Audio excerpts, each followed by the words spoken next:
இப்போல்லாம் யூடியூப்பை திறந்தாலே டிவிகே மாநாடு, டிவிகே பிரச்சாரம்னு இப்படி தான் போயிட்டுருக்கு. எனக்கு இது வரைக்கும் பாலிடிக்ஸ் பற்றி அவ்வளவா ஒன்றும் தெரியாது. இது வரைக்கும் இன்ட்ரெஸ்ட்டும் இருந்ததில்ல. பட் தளபதி பாலிடிக்ஸில் இறங்கிட்டாருன்னு தெரிஞ்சதுமே நம்ம சும்மா இருக்க முடியுமா? இப்போலாம் பாலிடிக்ஸ் நியூஸ் நான் நிறையவே பார்க்குறேன். இப்படி ஒரு விஷயத்துக்காக தான் இவ்வளோ நாள் வெயிட் பண்ணிட்டு இருந்தோம் அப்படின்ற மாதிரி மக்கள் எல்லாருமே ரொம்ப சந்தோஷமாக இருக்க மாதிரி தான் தெரியுது.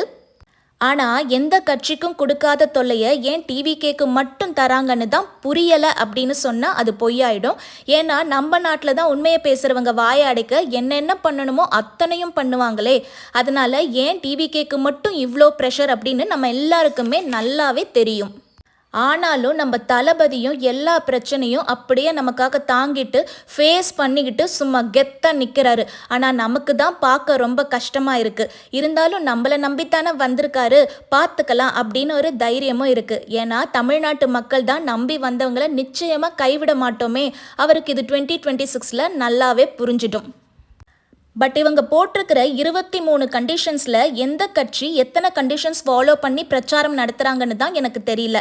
அதே மாதிரி ரசிகர் கூட்டம் வாக்கா மாறுமா, வந்த கூட்டம் ரசிகர்களா தொண்டர்களா அப்படின்னு எல்லா சேனல்லையும் மாற்றி மாற்றி கேள்வி எழுப்புறாங்க.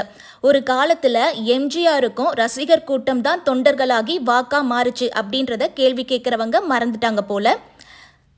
ஏன் திடீர்னு ரசிகர் தொண்டராக இருக்கக்கூடாது, தொண்டர்கள் ரசிகராக இருக்கக்கூடாது அப்படின்னு ஏதாவது புதுசாக சட்டம் கொண்டு வர போகிறாங்களோ என்னமோ தெரியல.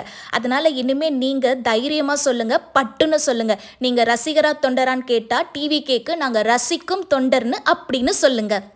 அரசியலே ஒன்றும் தெரியாமல் பேச வந்துட்டாலே நினைக்காதீங்க. ஏதோ என் மனசுக்கு தோணுனதை சொன்னேன், அவ்வளவுதான். பிடிச்சிருந்தா சப்ஸ்கிரைப் பண்ணிக்கோங்க.